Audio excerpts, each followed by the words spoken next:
what has soft white underbelly taught you about resilience? Because despite the trauma, despite the ongoing suffering. Yeah, there are people who have been through all of that and still climb out of it and do great things. You know, it does happen. And I've done a few of those stories lately. I don't, you know, it's just like you either, like if you have a terrible parent or a terrible home life as a kid, you either fold and try to bury the pain of all that trauma, or you rise to overcome it. And both those stories are fascinating to me. Yeah, I've joked in the past that, like, you know, the trauma that I feel like I experienced with my mom, as sick as she was, particularly in the last couple of months of her life when she died due to pancreatic cancer. And that was like to see the person you love most in the world go through that. I mean, it's traumatic. It wasn't trauma happening to me necessarily, but I have joked, like in the aftermath of that, in the years since, that like I'm kind of shocked that I didn't come out on the other side of that with an alcohol problem or right. You know. So it's just the degree to which people are resilient. Well, for me, like my personal experience of something like that, like, you know, I've had a pretty problem-free life and childhood, but when I got the divorce and I gave up my career as an advertising photographer and I had to sell the house that I really didn't want to sell, and just my mom died, and all these things fell apart in my life. And I was 58, 59 years old, and I recognized this is how men start falling apart, and you start drinking, and that's when things, you've seen guys like that. And I recognized right then and there, the door is open for that right now, right here. And I just instantly said, fuck that, I'm going to do the exact opposite. And I just got myself in the best shape I've ever been in at 58, 59. Wow. Yeah. So is that resilience? I don't know what it is, but you know, I had a good childhood, so that gives you the grounding to, like, I can handle whatever comes at me. Yeah. At least it did for me. Yeah, I had a great childhood as well. People hate us for it. Yeah. You don't get much sympathy when you tell people that. No, we're very lucky. I mean, extremely. Super lucky. No, I credit that childhood I had for everything that's good in my life. And really what I want to do with these videos is show people the value in that, how important that is. Because these stories are what's going to happen to your kids if you're not a good parent, if you're not in your kids' lives, if you're not setting a good example, if you're not a good role model. You know. What does it taught you about what it means to be a good parent? You're a parent. Yeah, I have two daughters in their 20s, early 20s. I don't know if there's any lesson that I really learned. It's just like, you want to be a good person. You want to be a person that your kids will look up to and say, man, I turned into my dad. I got a little bit of my mom too. The artistic part of me is from my mom. But in terms of the hardworking, focusing, just shut up and get it done thing, that came entirely from my dad. So your dad could tell you, do this and don't do that, and do this and don't do that. That's not how it works. What happens is the kid sees what his parents do, what her parents do, and that's what you turn into. They set an example.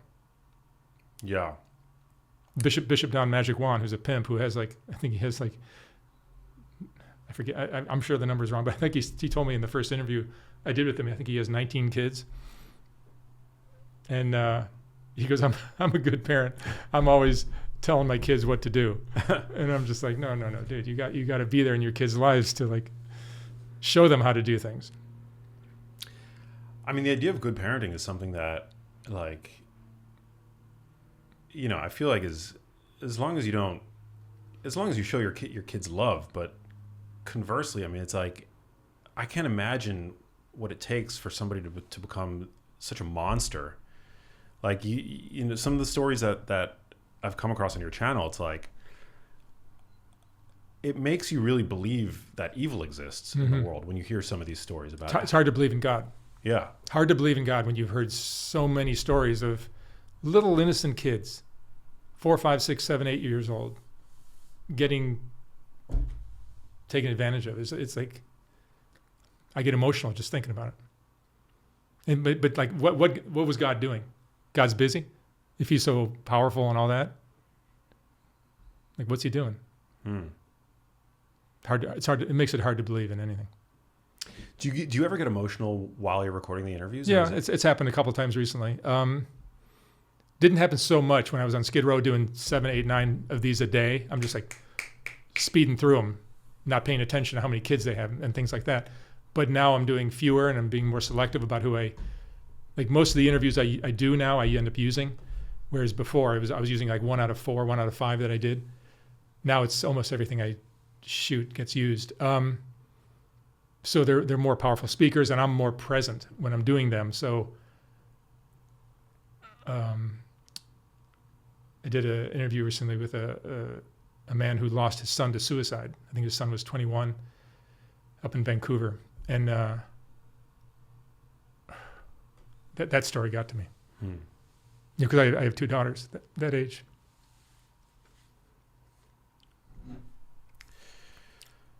I can't imagine. I mean, just watching through the screen, like it's hard for the stories not to get under your skin and affect you. I mean, I share them with my brothers all the time. I mean, me and my brothers, we watch your channel like religiously, and It's not disturbing.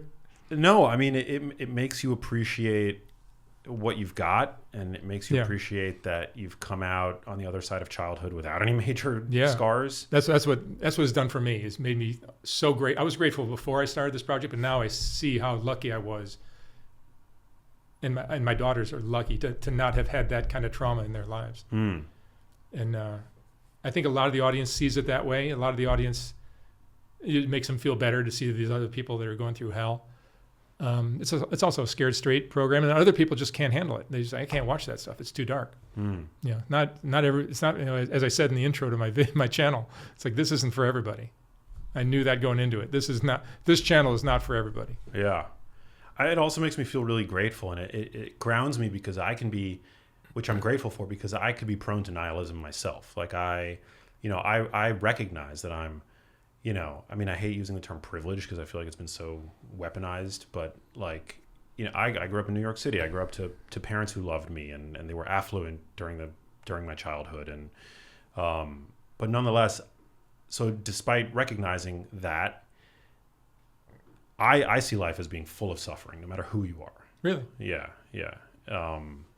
Just the fact that you have to watch your parents get older and get sick, and what I saw in my mom, and, she suffered. Was it only pancreatic cancer? She had dementia for. Yeah, I remember hearing that your mom had dementia. Yeah, in one of your videos. Yeah, from a young age, from like 58, she had Lewy body dementia, which is very hard. It's thought of as being one of the more difficult dementias. Robin Williams had it. How many years did it go on? 8 years. 8, yeah, it's long. Yeah, and she was acutely aware. Sometimes like with Alzheimer's disease, sometimes I don't have as direct experience with Alzheimer's disease beyond just what I have read over the years about it, but. The person with Alzheimer's disease isn't always aware necessarily that they're suffering from dementia. Especially when it's more advanced. Yeah. I remember my mom who died of that saying to us, I think I'm losing my mind. Wow. And we were all in denial. I'm like, no, you're fine. You're fine. It's like, it's just part of getting old or whatever. And it's like, you don't want to think that your mom is losing her mind. It's like the most horrifying thing. Yeah. Sure enough, that's what it was. Yeah. My mom was acutely aware of her decline, like as it was unfolding in real time. And then Labor Day of 2018, she was diagnosed with pancreatic cancer, which just began this 3-month clock to the end. And it was the most brutal thing I've ever, experienced. Like pancreatic cancer is just like, cancer robs you of your dignity. It ultimately robs you of your ability to eat, to drink, So, yeah, I mean, I see, and I'm also very empathetic, like you are. So when I'm driving around Los Angeles and I see people who are decrepit or homeless or mentally ill, there's a saying that I love: "There, but for the grace of God, go I."